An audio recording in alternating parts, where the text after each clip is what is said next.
Quais são os meus filmes favoritos? Chegou a hora da gente falar sobre alguns deles aqui, então fique ligado.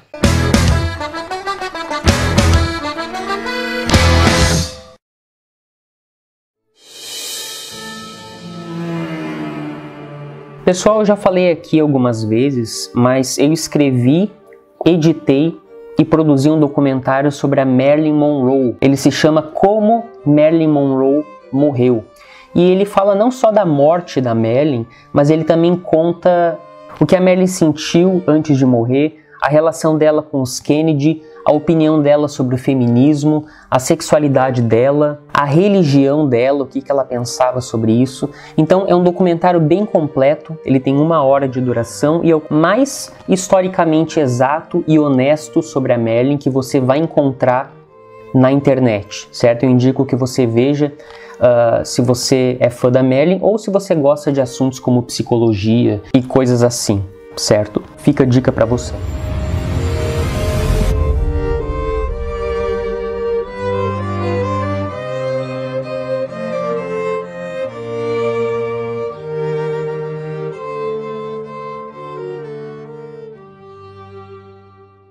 Gotten old. I made you lose control. Olá pessoal, sejam muito bem-vindos ao Parlamento. Hoje eu peço licença para vocês para falar sobre alguns dos meus filmes favoritos. Por que eu falo alguns? Obviamente tem muitos outros filmes, não foi muito fácil selecionar essa lista aqui. Você pode até não gostar de um ou de outro filme aqui, essa lista é totalmente pessoal, e alguns deles me fizeram gostar do cinema do jeito que eu gosto hoje. E se você não me segue lá no Instagram, me segue lá, @lucasmartini, youtuber. Life expectancy is 2 years. I want us to be together for as long as we've got. It'll affect everything. You don't realize what. Número 10, Cowboy Bebop, o filme. Essa é uma obra que me tocou profundamente, pois ela captura toda a essência do anime, do mesmo nome, né, de uma forma brilhante. A história é uma verdadeira montanha-russa de emoções, com a equipe da Bebop enfrentando uma ameaça iminente. O filme ele mantém o tom melancólico e reflexivo da série, com cenas de ação de tirar o fôlego e ao mesmo tempo momentos que nos fazem pensar sobre a solidão, o arrependimento e a redenção.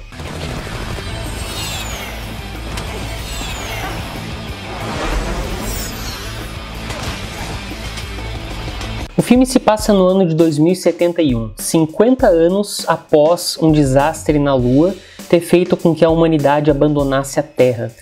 A humanidade aqui ela se estabeleceu em outros planetas, luas, né? E os protagonistas do filme são caçadores de recompensa que viajam juntos na nave espacial Bebop. E eles são Spike Spiegel, um ex-gangster, Faye Valentine, uma fugitiva, Jet Black, um ex-policial, Ed, uma hacker hiperativa, e o Aang, um cachorro. Juntos, eles caçam fugitivos criminosos procurados por todo o sistema solar. A trilha sonora, com aquele jazz icônico de Yoko Kanno, se mistura perfeitamente com a ação e com os sentimentos dos personagens. Cada personagem, do Spike até a Faye, tem os seus momentos marcantes, e ver tudo isso em uma animação tão bem feita é simplesmente mágico.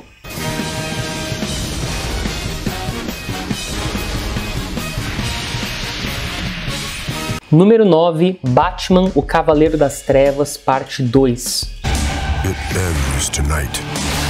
Essa é uma animação épica e visceral que adapta a icônica obra de Frank Miller de maneira brilhante. No final de 1986, fingindo remorso pelo seu passado, o Coringa convence o seu psiquiatra, que considera o Coringa o seu paciente favorito, a levá-lo a um talk show para contar sua história. O Coringa faz planos para fugir com Abner, um velho capanga, que fornece ao Coringa um batom controlador de mente. Enquanto isso, Clark Kent, também conhecido como Super-Homem, que trabalha como um agente do governo em troca de poder ajudar secretamente as pessoas, é convidado pelo presidente Ronald Reagan a acabar com a atuação do Batman nas ruas. Enquanto isso, existe uma crescente hostilidade entre os Estados Unidos e a União Soviética sobre a posse da ilha de Corto Maltese. Como a presença contínua do Batman humilha as autoridades nacionais, a comissária Yandel ordena a prisão do Batman e o Clark avisa o Bruce que o governo não tolerará o Batman por muito mais tempo. A animação é sombria, com uma arte que remete ao quadrinho original, e a trilha sonora se encaixa perfeitamente, intensificando cada momento, principalmente os primeiros 10 minutos do filme. O final é poético e ele encerra a história de forma grandiosa. E para qualquer fã é uma celebração do Batman na sua forma mais humana e heróica. É sem dúvida uma das melhores animações de super-herói já feitas.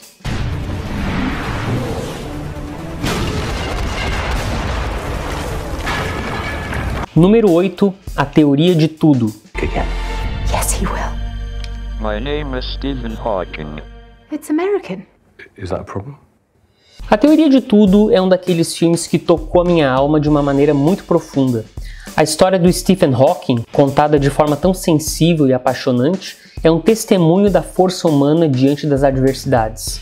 Ed Redmayne não interpreta só um personagem, ele encarna Stephen de uma maneira que chega a ser arrebatadora. A performance dele é tão visceral que, em algumas partes, tu quase sente a dor e a luta que esse cara viveu. Também o amor entre o Stephen e a Jane, que é retratado com bastante cuidado aqui, é um equilíbrio perfeito entre a tragédia e a beleza da vida. O filme não é só sobre a genialidade do Rock, mas sobre como o espírito humano pode brilhar mesmo diante da escuridão. A superação, o humor, a força de vontade dele são contagiantes, e o filme nos faz refletir sobre o valor do tempo, do amor e da perseverança. É um retrato emocionante de um homem que, contra todas as expectativas, conseguiu tocar as estrelas. Pouquíssimos filmes me fizeram chorar tanto quanto esse filme aqui.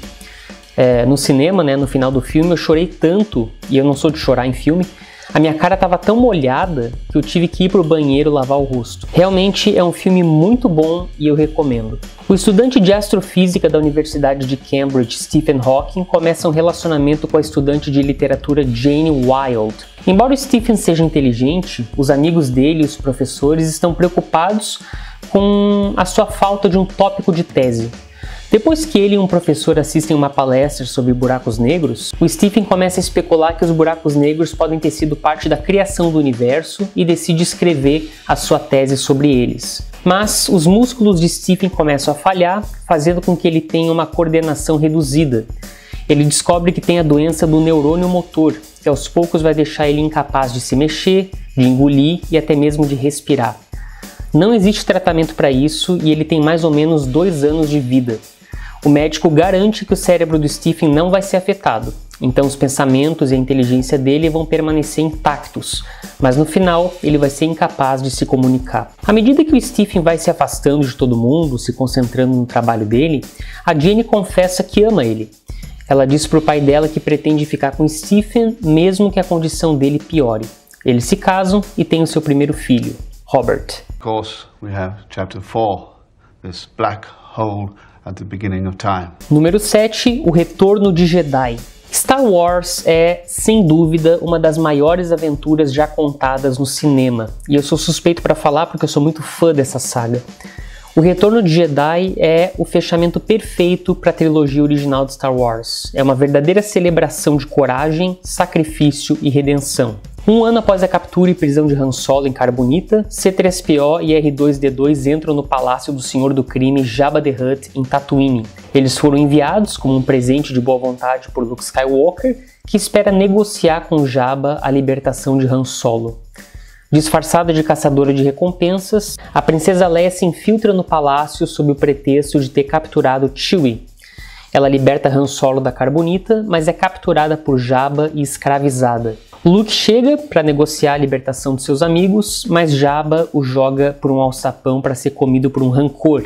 Depois que Luke mata o monstro, Jabba decreta que ele, Han Solo e Chewbacca servirão de comida para um Sarlacc, uma criatura mortal que vive no solo. Luke recupera o seu novo sabre de luz verde e o grupo de amigos luta contra os capangas do Jabba a bordo do seu barco. Durante o caos, Boba Fett cai no poço do Sarlacc e Leia estrangula Jabba até a morte com as suas correntes. O grupo escapa enquanto o barco de Jabba é destruído.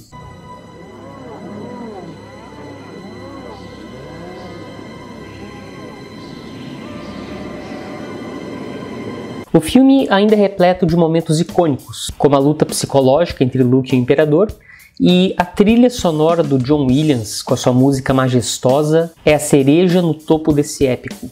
O Retorno de Jedi é sobre esperança, família e a luta eterna entre o bem e o mal, e nunca deixa de me emocionar. E quando o Anakin Skywalker aparece no final, dá pra chorar bastante. Indeed you are powerful, as the Emperor has foreseen. Número 6, O Poderoso Chefão. They want to get mixed up in the family business? You gotta get up close like this, bada bing, you blow their brains all over your nice Ivy League suit. Esse é um filme que eu considero uma verdadeira obra-prima, algo que transcende o cinema e se torna parte da cultura. A história da família Corleone, com as suas intrigas, lealdades e traições, é profundamente envolvente e humana também, mesmo sendo sobre mafiosos. A atuação de Marlon Brando como Vito Corleone é icônica. Ele tem uma presença que domina cada cena e transmite uma sabedoria silenciosa. O Al Pacino faz o Michael Corleone. Ele sofre uma transformação de um jovem inocente para um líder implacável.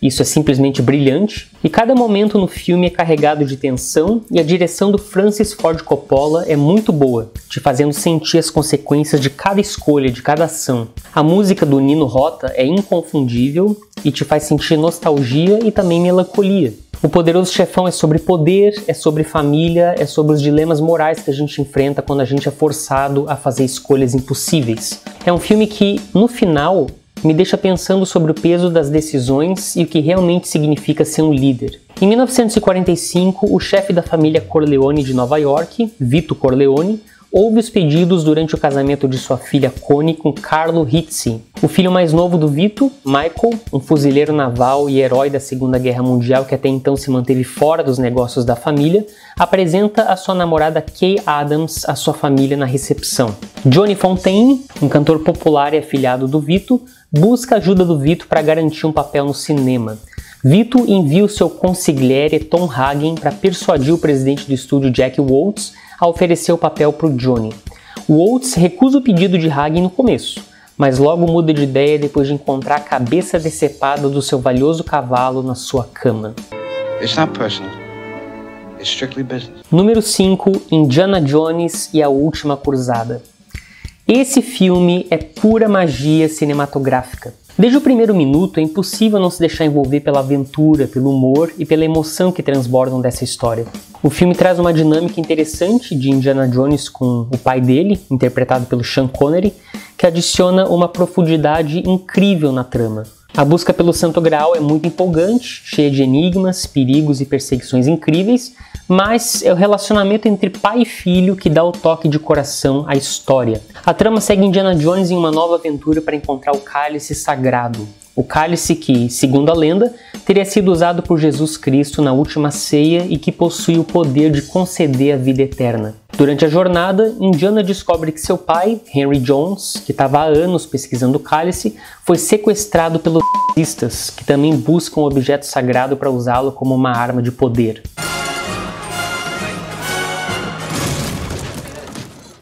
No ticket. Harrison Ford e Sean Connery têm uma química fantástica, e as cenas de ação, principalmente no final, com as armadilhas e os momentos tensos, são simplesmente inesquecíveis. O filme mistura o clássico espírito aventureiro com momentos filosóficos, podemos dizer assim, mostrando que por trás de todo herói existe um ser humano cheio de dúvidas e emoções. A Última Cruzada não é só um filme de ação, é uma jornada sobre família e os laços que moldam a gente.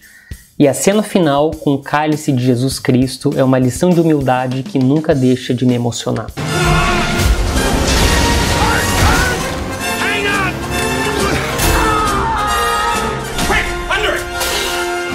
Número 4, Alta Frequência. I've missed you so much. Well, tell me about yourself. Tell me about your life. I'm a cop. You're third generation firefighter. Esse é um daqueles filmes que mistura o impossível com o profundamente tocante de uma forma bem original. A ideia é a seguinte, é um policial chamado John e ele encontra um rádio velho na casa dele e por meio desse rádio ele consegue se comunicar com o pai dele nos anos 60. É uma conversa entre um pai e um filho, um no passado e outro no futuro. A trama se desenrola com bastante tensão, mas também Tem uma certa beleza nisso, e a forma como o filme mescla drama e suspense é brilhante. E existe esse conceito de que, por mais distantes que a gente esteja de alguém, sempre existe uma forma de nos conectar. E é isso que faz Alta Frequência tão especial. Quando o filme chega no seu clímax, é impossível não se sentir emocionado com a mensagem de esperança e de vínculo familiar que ele transmite. É um daqueles filmes que me fez refletir sobre o que realmente importa na vida. A trama segue a história de um bombeiro chamado Frank Sullivan, interpretado por Dennis Quaid, que, após morrer em um incêndio no ano de 1969, deixa uma série de mistérios e uma dor profunda em seu filho, John Sullivan, interpretado por Jim Caviezel. Só que, em 1999, John, agora adulto e policial, encontra um rádio antigo do seu pai que, inexplicavelmente, começa a funcionar como um meio de comunicação entre ele e Frank, que está vivo no passado, exatamente 30 anos antes. I may not know who he is, but I know where he's gonna be and what he's gonna do before he gets there. Do I call the police? Esse aqui é um inscrito do canal que mandou pra mim, chama-se O Pai de Marilyn Monroe. É um romance policial, tá? Que ele mandou pra mim.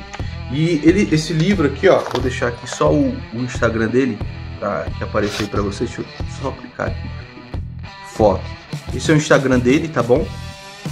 E se você quiser saber mais a respeito do trabalho que ele faz e tudo mais, e do romance que ele escreveu, é só entrar lá. Tá aí na tela pra vocês, O Pai de Marilyn Monroe.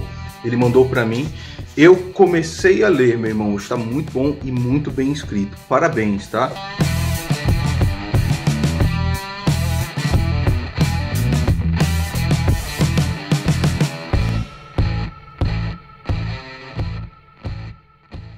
Número 3, O Príncipe do Egito. Quando eu estava escrevendo o roteiro desse vídeo, e eu cheguei nessa parte do Príncipe do Egito, eu confesso que eu chorei. Eu escrevi chorando, só de me lembrar desse filme. O Príncipe do Egito é uma animação que até hoje mexe profundamente comigo. É uma obra-prima que mistura arte, música e uma narrativa poderosa, capaz de tocar o coração de qualquer pessoa que tenha um mínimo de sinceridade em seu interior. A trama segue Moisés, dublado por Guilherme Briggs, que, ao nascer, é salvo das águas do rio Nilo pela esposa de Faraó e cresce como irmão adotivo de Ramsés, dublado por Garcia Júnior, o príncipe herdeiro do Egito. Eles compartilham uma infância de amizade e companheirismo, mas conforme Moisés vai descobrindo suas verdadeiras origens como um hebreu, ele se vê confrontado com o destino que foi reservado para ele.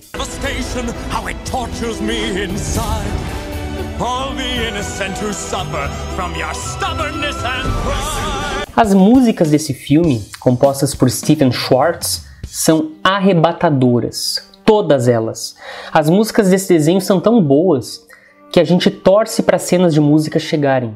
Geralmente a gente não gosta de cena de música, né? A gente acha que é chato, quer pular e tal. Nesse filme a gente fica ansioso para as músicas tocarem. Tem uma música em particular, que para mim é a mais linda de todas, chamada Milagres São Reais. Galera, sem brincadeira, essa música, só de pensar nela, assim, eu tô emocionado. A direção de arte do desenho é de tirar o fôlego, com cenas como a abertura do Mar Vermelho, que são de uma beleza, assim, épica.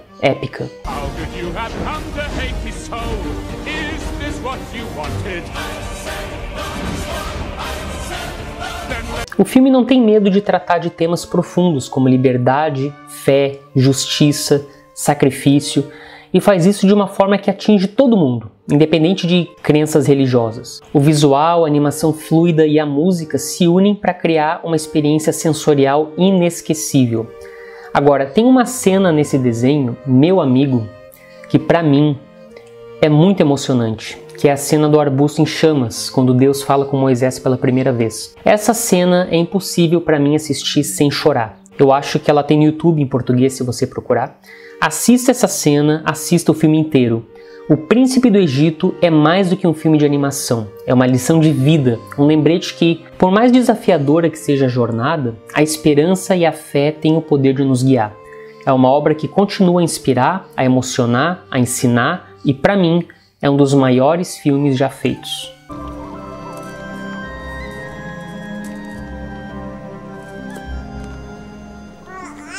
Número 2, Blade Runner, o Caçador de Androides. Essa é uma das obras mais profundas e fascinantes que já existiram no cinema.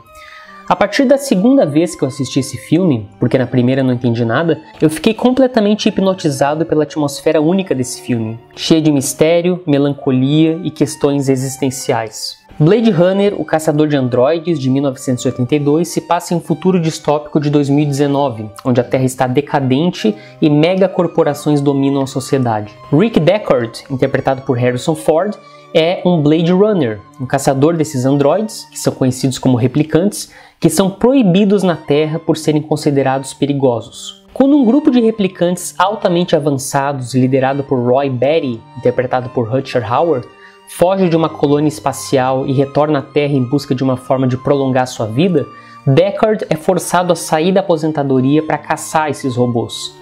Só que, conforme ele se aprofunda na missão, ele começa a questionar a sua própria humanidade, principalmente após ele se envolver com a Rachel, uma replicante que desconhece a sua verdadeira natureza. O filme mistura ficção científica e filme noir, explorando temas como identidade, moralidade e o significado da vida. What I didn't know was they were looking for me.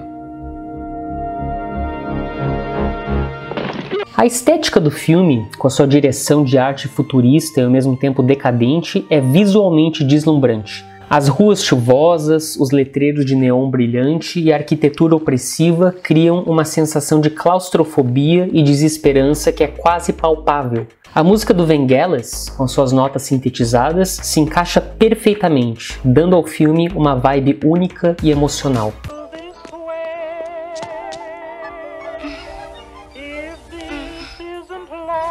Mas o que realmente me impacta em Blade Runner é a questão central: o que nos torna humanos? As interações entre Deckard e os replicantes, especialmente com Roy, levando a reflexões sobre empatia, vida e o desejo de ser mais do que apenas uma cópia. O famoso monólogo do Roy Batty, com sua fala sobre os momentos que ficaram no tempo como lágrimas na chuva, é uma das cenas mais poderosas e poéticas da história do cinema. Cada vez que eu vejo Blade Runner, eu sinto que eu descubro algo novo. É um filme que não apenas desafia, mas também abraça o enigma da vida. Não é um filme fácil de entender, principalmente o último minuto do filme, que eu considero um dos melhores finais de filme já feitos, se não o melhor. Uma verdadeira obra de arte que transcende o gênero de ficção científica e se torna uma reflexão sobre a própria condição humana.